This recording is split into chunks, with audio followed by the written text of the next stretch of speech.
Is Shedeur Sanders only hyped because of Deion? Flacco has the arm, Pickett has the tape. But Shedeur? He's got the spotlight and a target. If you ain't trying to change the franchise or the culture, don't give me. So you should know history repeats itself over and over and over. And I've done it over and over and over. So it should be no question why an NFL franchise should pick me. You think I'm worried about what critics say or what people gotta say? You know who my dad is? They hated on him too. So it's like it's almost normal. Without people hating, it's not normal for us. So we like the adversity. We like everything that comes with the name. That's why we are who we are. The whispers started during Cleveland's morning practice session yesterday at the cross-country mortgage campus. As Shedeur Sanders dropped back for his third consecutive incompletion, you could see veteran Joe Flacco shaking his head on the sideline. The question that's been haunting NFL circles for months just got louder. Is the most hyped quarterback prospect of 2025 actually living up to the legacy? Or is he just riding the coattails of his Hall of Fame father? What happened next in Berea will shock you, because the brutal truth about Shedeur Sanders is finally coming to light, and it's not what anyone expected. The Browns' four-way quarterback battle just revealed something that could change everything we thought we knew about Coach Prime's golden boy. They all had unusual traits.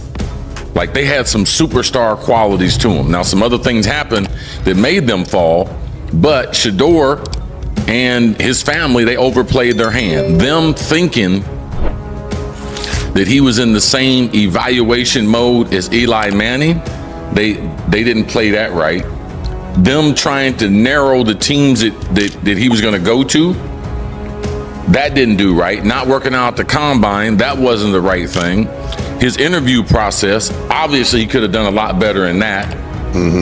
A lot of people left that meeting, felt he was very, very entitled. Which meeting? Because they said Brian DeBall, the Giants coach, had said he didn't like the meeting. He asked him, he had some book, was his playbook or something he was supposed to know, and he said he felt weird about it. I don't know who else said they didn't like the meeting with him. Or were just people behind the scenes saying they did? Well, the thing about it, they didn't draft him. I know that. So it's not the tape. And he likes guys to be a little more open before he lets it go. And he doesn't have a big time arm. He's not a big guy. He's not overly athletic. So his measurables are not, say, first round measurables, but he played football like a first round. But his tape's first round tape. But his measurables are not first round measurables. Well, you don't play football all the time. You're a human being the rest of the time. And how you're going to be in the locker room, how he already came up with this line of merchandise, legendary, like he's already calling himself legendary. Look, I've been around this league long enough to know when something smells fishy. And right now, with training camps in full swing across the NFL, there's one story that's got everyone talking, but for all the wrong reasons. Shedeur Sanders, the quarterback everyone said was going to revolutionize the Cleveland Browns, is facing the most brutal reality check of his career. And honestly, it's about time someone said what we're all thinking. Let me paint you a picture of what's really happening in Berea right now.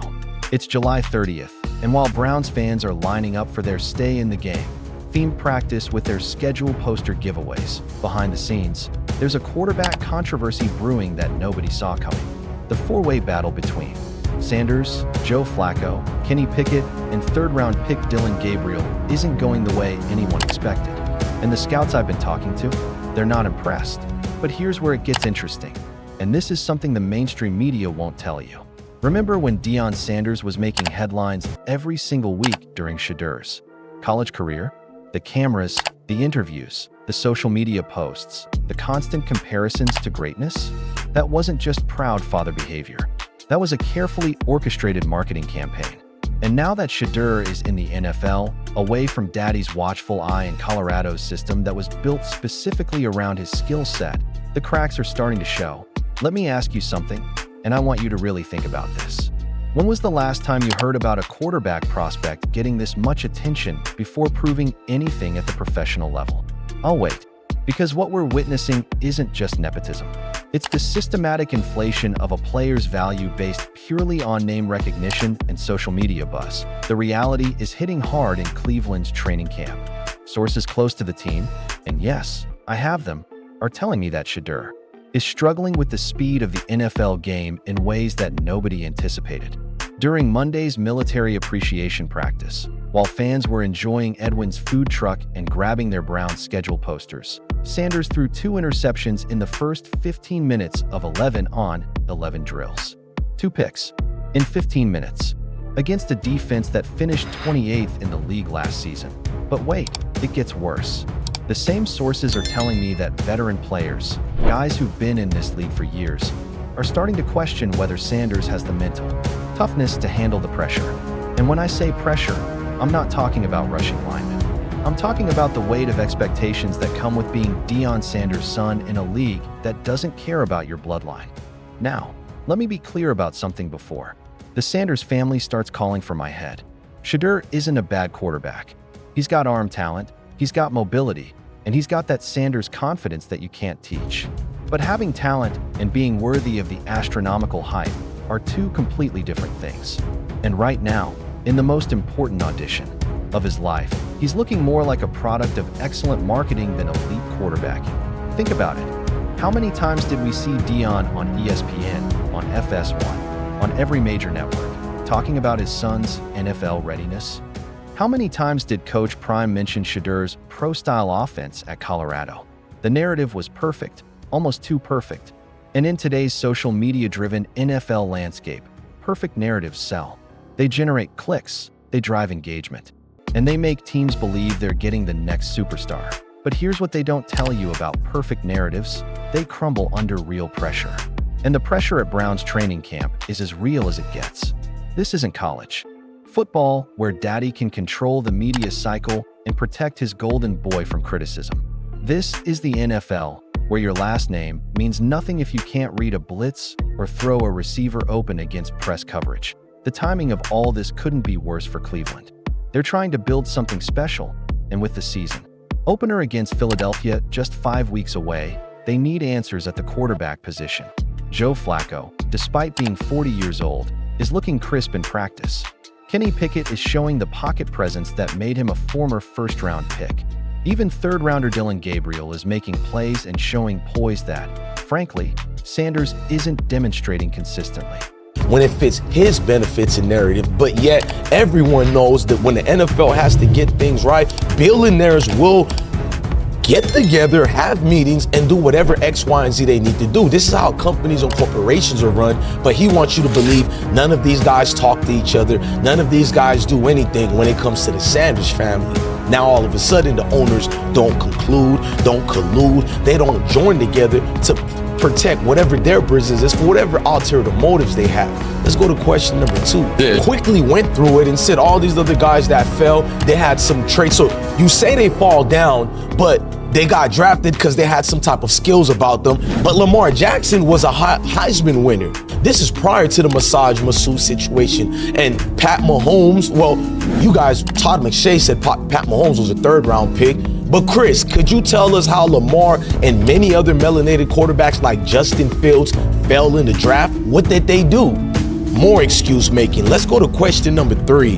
You now use Eli Manning as an example in his family, which is a bad example because Deion Sanders didn't do anything different than Eli. And that's the brutal truth nobody wants to say out loud. Shedeur Sanders might not even be the best quarterback on his own team, let alone the franchise savior everyone thought they were getting.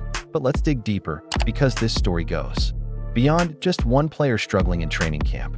This is about how the modern NFL creates and inflates value based on storylines rather than substance. Shedeur Sanders became a household name not because of his statistical dominance, though his college numbers were solid, but because of his last name and his father's media presence. Consider this: Colorado went 9-4 in Sanders' final season, losing their bowl game and finishing unranked. Compare that to other quarterback prospects who entered the NFL with far less fanfare, but much better resumes. Yet somehow, Sanders was being discussed as a potential top 10 pick before his final college season even began. That's not evaluation, that's marketing. The scouts who've been watching Browns practices, and trust me, they're all taking notes, are seeing something that concerns them. Sanders isn't just struggling with accuracy or decision-making. He's struggling with leadership. In a quarterback room with 3 other competitors, he's not emerging as the natural alpha. That's problematic when your entire draft stock was built on the premise that you're a born leader because of your pedigree. Yesterday's practice session was particularly telling. During red zone drills, with the first-team offense, Sanders audibled out of 3 consecutive play calls, 3 times, and all 3 times. The result was either an incompletion or a check down that gained minimal yardage. That's not confidence, that's panic. That's a young quarterback overwhelmed by the moment, trying to prove he belongs by doing too much. Meanwhile, Joe Flacco, a guy who was supposed to be the veteran mentor, the bridge quarterback, is looking like he might actually win this job. At 40 years old, Flacco is making throws that Sanders is missing, reading defenses that Sanders is confused by, and most importantly, commanding respect in a huddle where Sanders is still trying to find his voice. The irony is devastating. The Browns thought they were getting the next Patrick Mahomes, a young superstar with elite arm talent and championship DNA. Instead, they might have drafted the next Johnny Manziel, a player whose fame exceeded his football ability, whose potential was inflated by external factors, and whose NFL reality couldn't match the college fantasy. And here's where it gets really uncomfortable for Browns fans. They can't even blame the front office entirely. The Shedeur Sanders hype machine was so powerful, so pervasive, that it fooled everyone. Draft analysts, team executives, media members, and fans all bought into the narrative that bloodlines and social media presence translated to NFL success. But the NFL doesn't care about your Twitter followers. It doesn't care about your father's Hall of Fame career. It doesn't care about your college highlight reel or your media training. The NFL cares about one thing. Can you win football games against the best athletes in the world? Right now, based on what's happening in Berea, the answer for Shedeur Sanders is becoming increasingly unclear. And that's not just a problem for him.